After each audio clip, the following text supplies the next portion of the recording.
from Hideaway Homestead. We're going to be talking today about how to make wax candles out of beeswax. We've talked in the past, and if you've seen some of our other videos, you'll see that we are beekeepers and that we keep everything that we get, even the wax. So, we keep the wax and we melt it down and we put it in the freezer, and then whenever we have enough of it, we melt it and then put it into a big cake form, and we'll show you that in just a second. And then we keep it and use it for making candles. So let me show you over here. We have the big cake. This is what it looks like when it comes out of the bucket. And you'll have to refer back to one of our past videos on melting wax, and you'll see how we did this. This is what we end up with. And so then once we do get that, we cut these into little pieces, and we put them into a can like this. And this is just a big can that we had green beans in. And we're going to put it in here. We cut it up in pieces, put it in here, and then we'll set this can into a pot of boiling water to melt the wax. Now there's probably a lot of other ways that you could do this, and that's great, but this just happens to be the way we're going to have to do it. One of the reasons why we did this, what we call a double boiler system, is because if you've ever melted beeswax, it is extremely flammable. And so you can't just put it on a stove in a pot and let it get hot and walk off and leave it. Again, refer back to my earlier video about melting beeswax, and you'll see that you have to stay on top of this whenever it's melting, because it can catch fire and burn real fast. So that's the reason we're doing it the way we are. The other reason we're doing this way is because whatever you put this wax in to melt it, it's pretty much ruined. You have to use it for that forever once you melt wax in it, because you can't ever get all the wax out of it. So this is just a can, like I said, an empty can. It had green beans in it, and it doesn't matter to us if it gets wax in there and it stays in there. So that's one of the reasons we're doing that also. So hopefully this will start to melt pretty quickly, and it looks like it is starting to get sort of soupy looking in the bottom of the can. So we will continue with this process and let this wax melt, and as soon as we get it melted, we'll come back and show you the next process. Okay, what we've chosen to do is to make our candles into these little small jars. I think it's a 4-ounce jar. It's a mason jar, a bowl jar, or whatever. You can get these from Walmart. That's where these came from. And so what our idea is to do is to get these Wicks. And we have a package of these, and they come with this little metal thing on the end, or you can get them without that and put it on yourself, but it's a quicker process if you get them already made up. So what we're going to do is we're going to set one of these inside each one of these jars like that, and this is stiff. It's what they call a core wick. It means it has something in the center of it that makes it stay stiff. And then you just set it in there.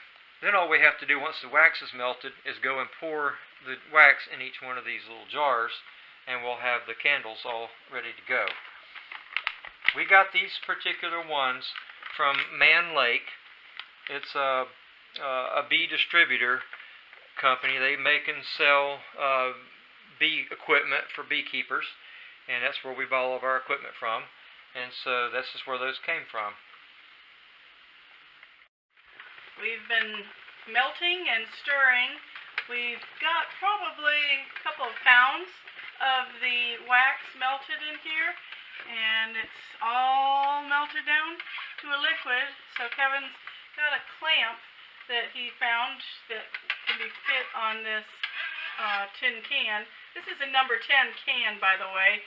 It's bigger than maybe it looks like in the picture, but we put our canning funnel down here, and we're going to try pouring these into the little jars.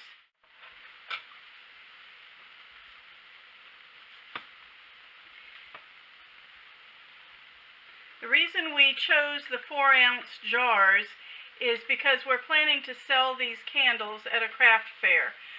I thought it would be better if we leave them in this box so that any leakage will be easy to clean up, and they'll all be in their box ready to sell.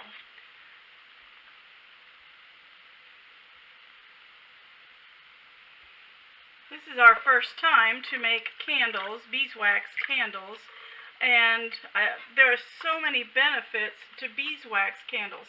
They are a lot more expensive than your regular paraffin candles because beeswax itself is hard to come by.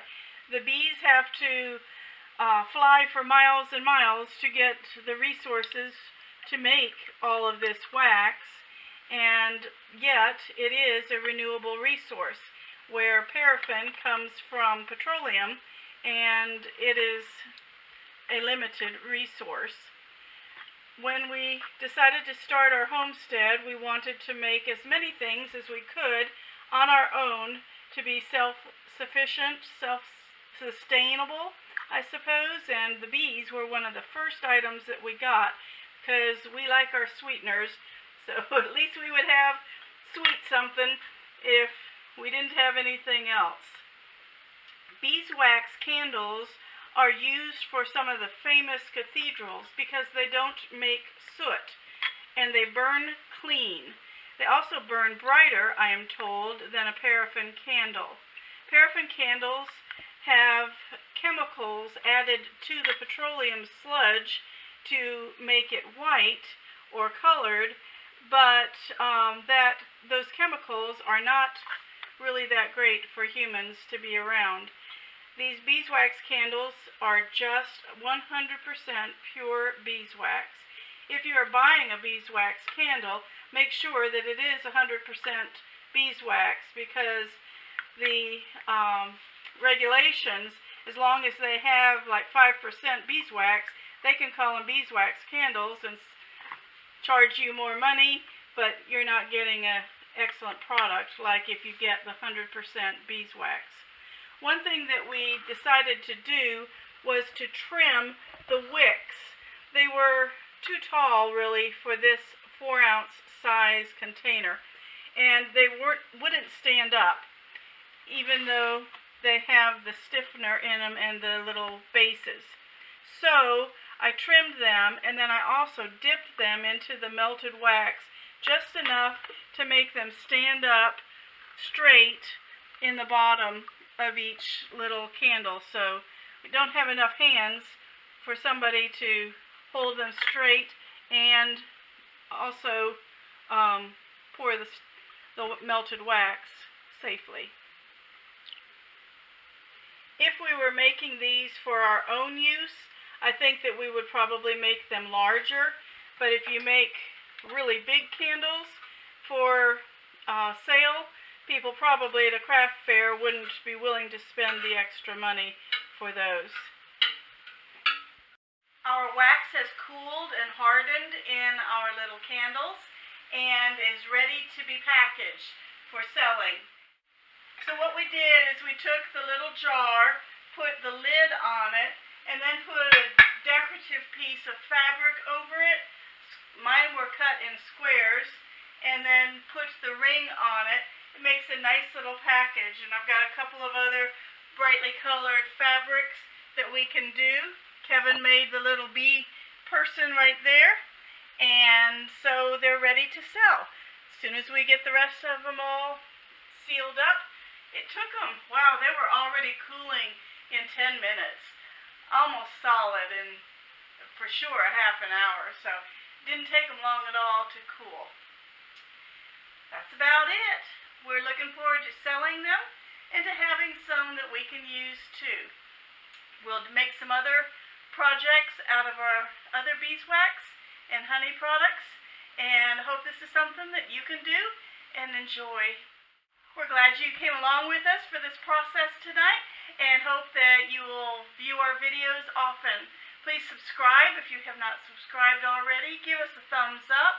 We love comments. If you've ever chosen beeswax candles deliberately before, or if you have questions about beeswax versus other kind of candles, we just like to talk about that and to get a conversation going. So until next time, thank you for following us on Hideaway Homestead.